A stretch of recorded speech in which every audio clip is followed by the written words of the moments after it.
Sahih al-Bukhari, one of the greatest, if not the greatest, literary works ever produced in the Islamic world.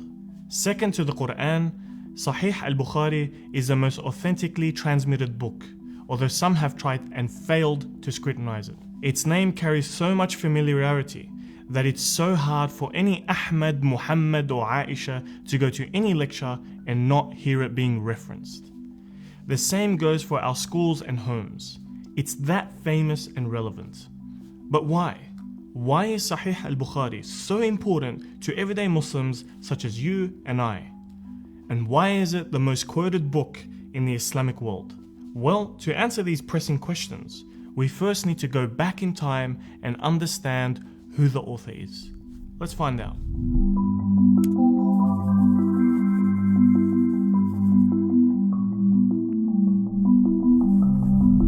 Imam al-Bukhari, or Muhammad ibn Ismail al-Bukhari, was born in 194 AH in Bukhara, Khorasan, which is modern-day Uzbekistan. His father was a well-educated, respected man among his peers and family. He wasn't a scholar of hadith, but he did dabble in hadith here and there when he learned under the hands of Imam Malik and others alike. Unfortunately for the Imam, his father had passed away soon after his birth. Fortunately, his family was middle class and his father left a sizable inheritance for the Imam and his family to live from. As a child, the Imam was distinguished from his peers and had accomplished what most didn't. He had seen as a young lad a dream of him standing in front of the Prophet Muhammad ﷺ, swatting flies, protecting the Prophet. When he had told his sheikh about this dream, he said that the Imam will ward off fabricated hadith just like how he warded off those flies. That's why at the age of 12 he had memorized 7,000 hadiths along with all their chain of narrations, and by the age of 14 he had soaked up all the hadiths he could in Bukhara. He had used up all the scholarship and knowledge in his local province. So when he had the opportunity to go to Mecca with his mother and brother, he couldn't say no. At this time, Mecca had some of the most famous scholars teaching at the time.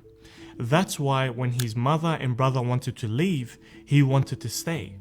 He wanted to stay and squeeze every drop of knowledge from the scholars. For over a decade, Bukhari would float in and around Mecca and Medina, excelling in academia at a very early age. In fact, at the age of 18, he authored his own book, and not just any book, a 9-book volume on the science of Ilm al-Rijal, or the science of men. This science is generally considered one of the most advanced sciences in the field of hadith, as it deals with the biographies of the narrators of hadith. To this day, this text is the primary source of reference for understanding the lives of narrators of hadith.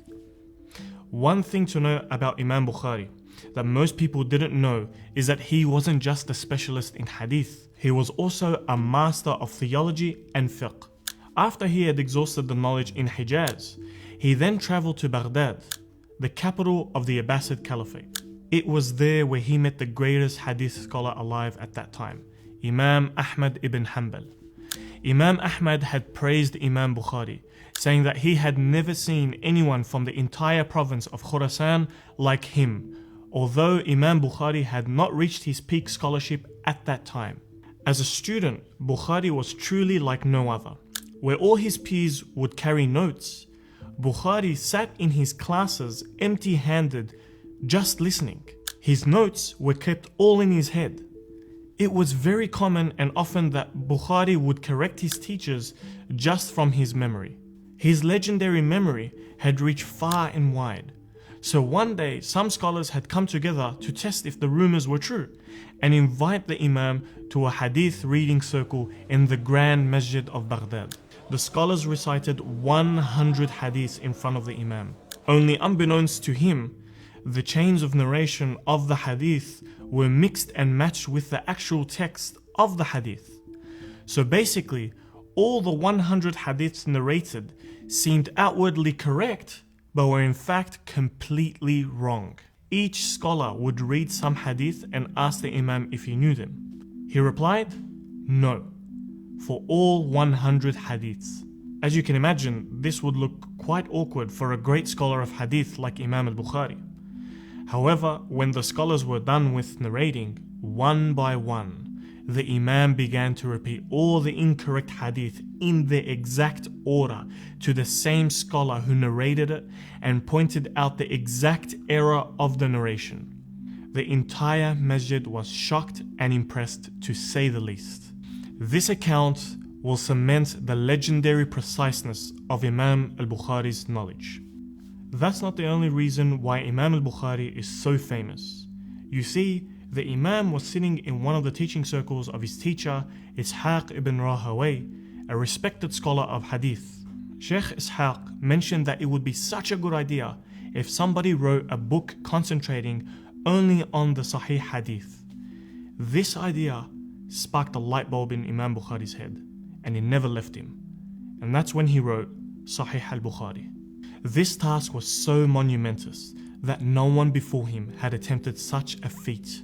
It took Bukhari 16 years to write. 5 of those years were in Basra, Iraq, and the final years were in Medina, as he wanted to have the blessings of living in Medina. Bukhari had to sit down and sift through 600,000 hadiths he had memorized and find the hadiths that would pass his tough, strict criteria so that it may fit perfectly in his book. So what were the criteria that Bukhari set for himself? Well, for one, Bukhari made sure that each and every one of the hadith had a connected chain. This means that every narrator in a chain of narration has heard directly from the narrator above him. So for example, Imam Malik narrates from Imam Nafi', who narrates from Ibn Umar, who narrates from the Prophet sallallahu alaihi wasallam. Imam Malik is the student of Imam Nafi'. Imam Nafi' is the student of Ibn Umar, and Ibn Umar heard from the Prophet sallallahu alaihi wasallam. Because we can affirm that each narrator has met and directly heard from each other, we can consider this a connected chain. And another condition is that the narrator must be trustworthy, reliable.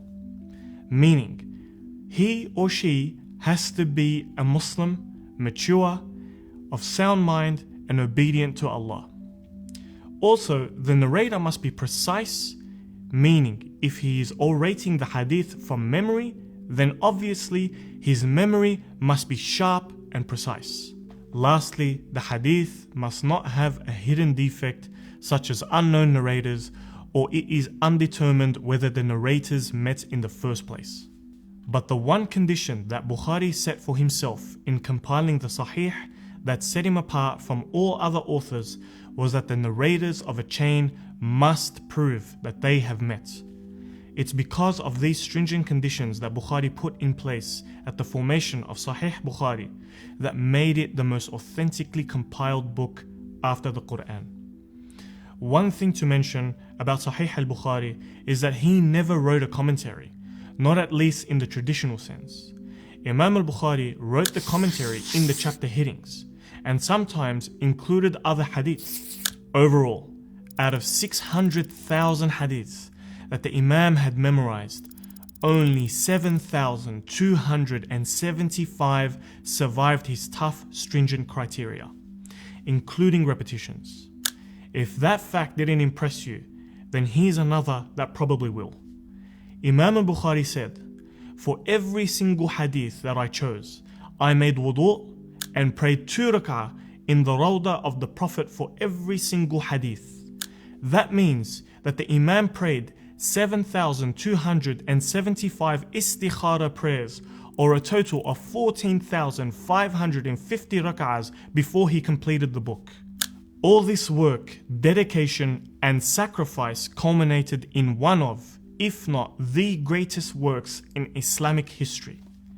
This is why the Imam was careful not to let any rumor or any distorted narrative tarnish his reputation and so discredit all his scholarly achievements. His character was exemplary, to say the least.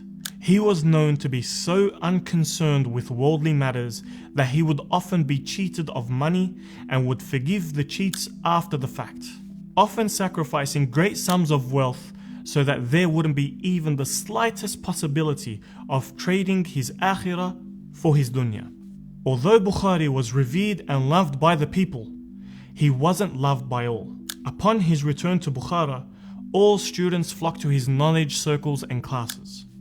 This left one scholar, Muhammad ibn Yahya al-Thuhali, rather jealous as all his students had left him, including his most prized student, Imam Muslim. Al-Thuhali had slandered Imam al-Bukhari, calling him a heretic and that no one should learn under him. Seeing as Al-Thuhali was a local sheikh who was well regarded by all in Bukhara, this caused quite the commotion. Imam al-Bukhari was understandably deeply hurt by this.